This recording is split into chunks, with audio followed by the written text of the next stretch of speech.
Ang lambot. Tingnan nyo ha. Oh, sobrang lambot, natatanggal.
Nako.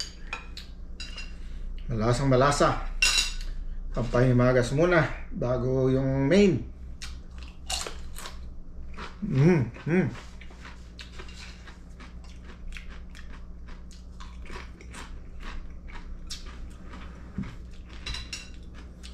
Siyempre gusto ko yung nasa loob.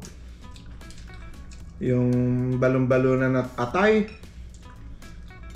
Ito. Itara ko yung atay kay Mrs. Paborito niya yung atay. Balon-balonan na lang kunin ko. Tsaka yung leeg. Naku, init. Init.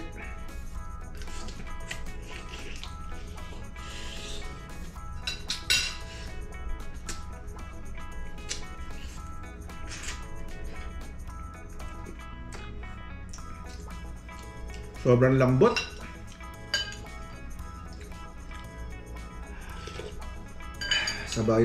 Sa sabaw pa lang eh.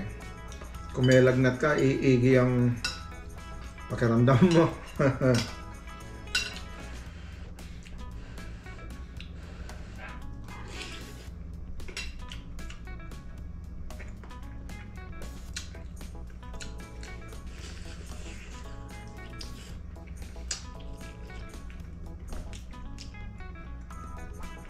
Napansin nyo, matagal tayong napahinga sa pagmumukbang.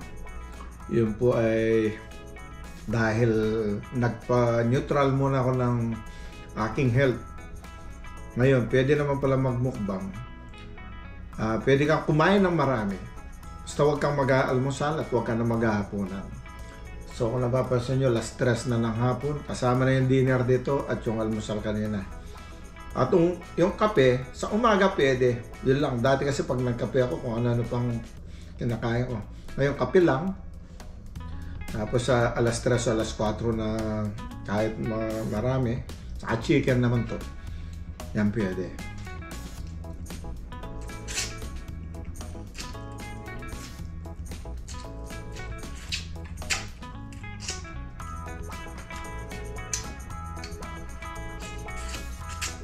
Masok ko eh, nakikimukbang din eh.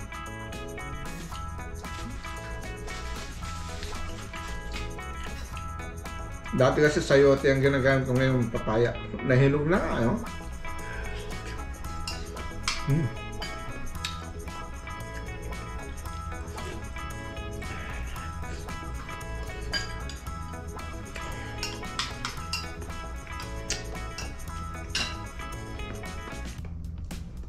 Ma-appreciate mo yung mainit na sabaw kapag ka malamig. Sa labas, sobrang lamig yan. So yung mainit na sabaw, talagang feel na feel mo. Sarap kumain ng mainit na sabaw.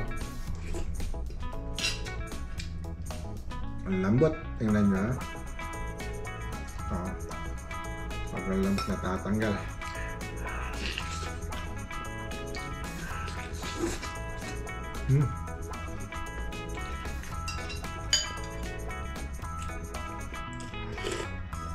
Init.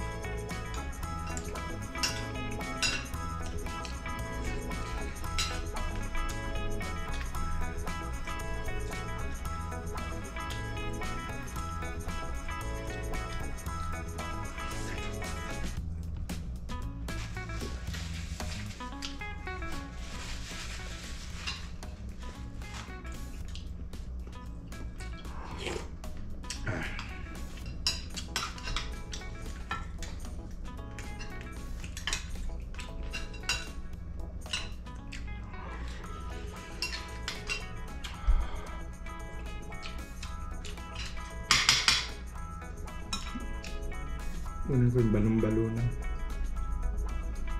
Nasa loob sila eh. Atay pa to. Kaya misis na to, paborito niya yung atay. Hindi, balon-balonan na.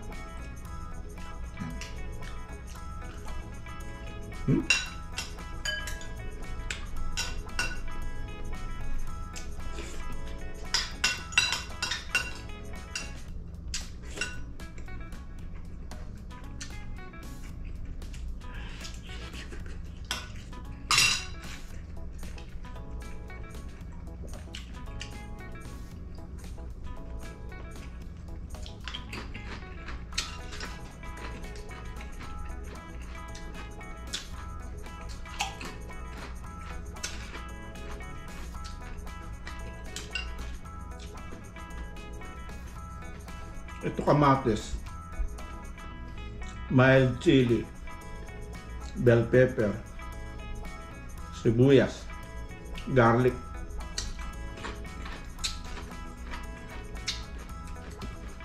Ano yan? Salsa ng mga Peruvian.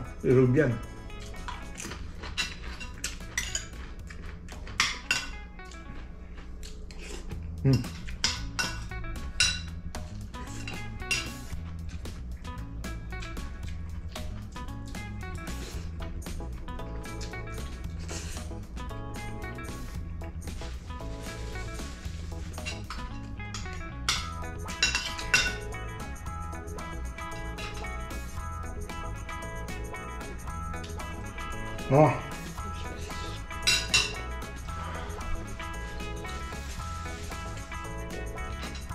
Ba't yung papaya hanggang ngayon mainit? Yung chicken, konti na nga lang. Ang papaya, mainit pa rin.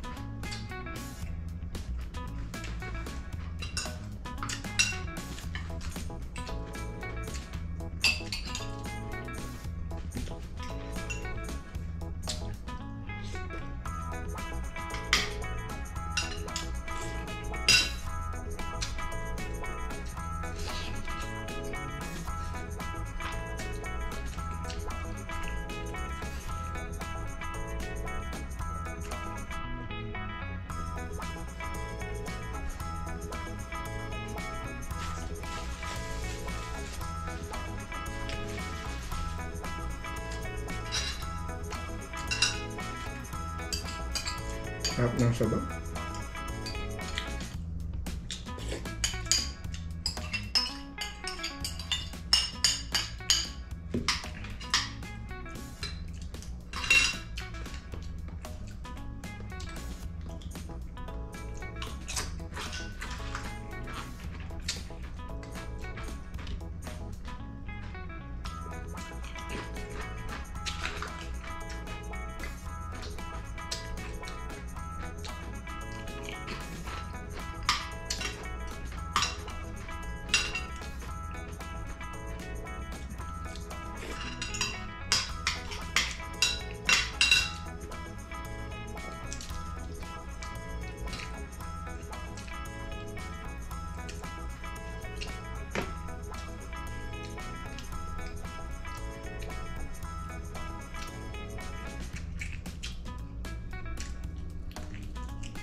Kailangan hindi tayo po magpapasobra. Eat moderately.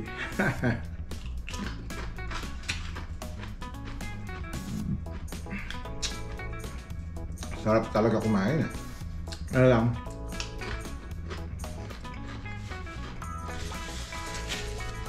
discipline. Pero pa ako ng sabaw, nabubusan ng sabaw.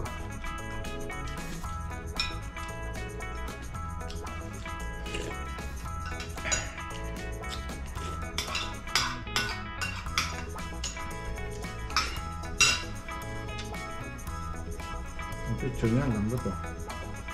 Sarasan natin dito.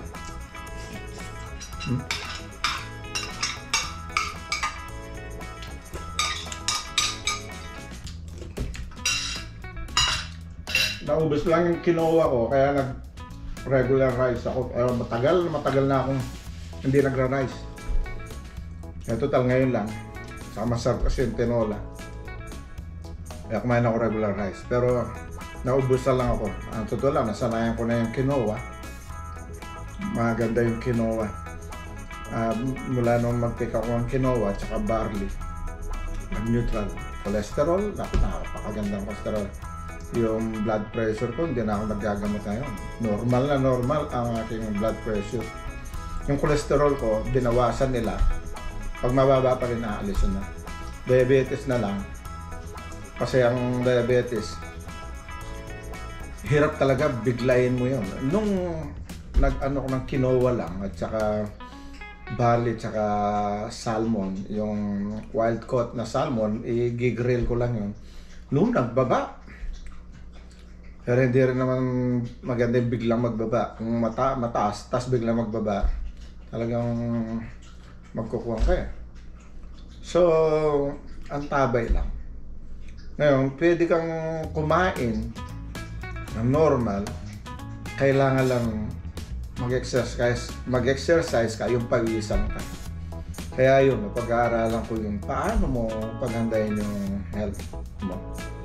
Kaya, kita nyo, actually bitin po dito pero iinuman ko na lang ng tubig. Saka tama na yun eh. Isang pinggan din naman ako dati na nag-iisang pinggan. Ngayon lang. So, cheating day ngayon. At itong salsa, napakasarap nito. Itong tostitos ko, wheat naman yan, wheat. So, healthy rin yun.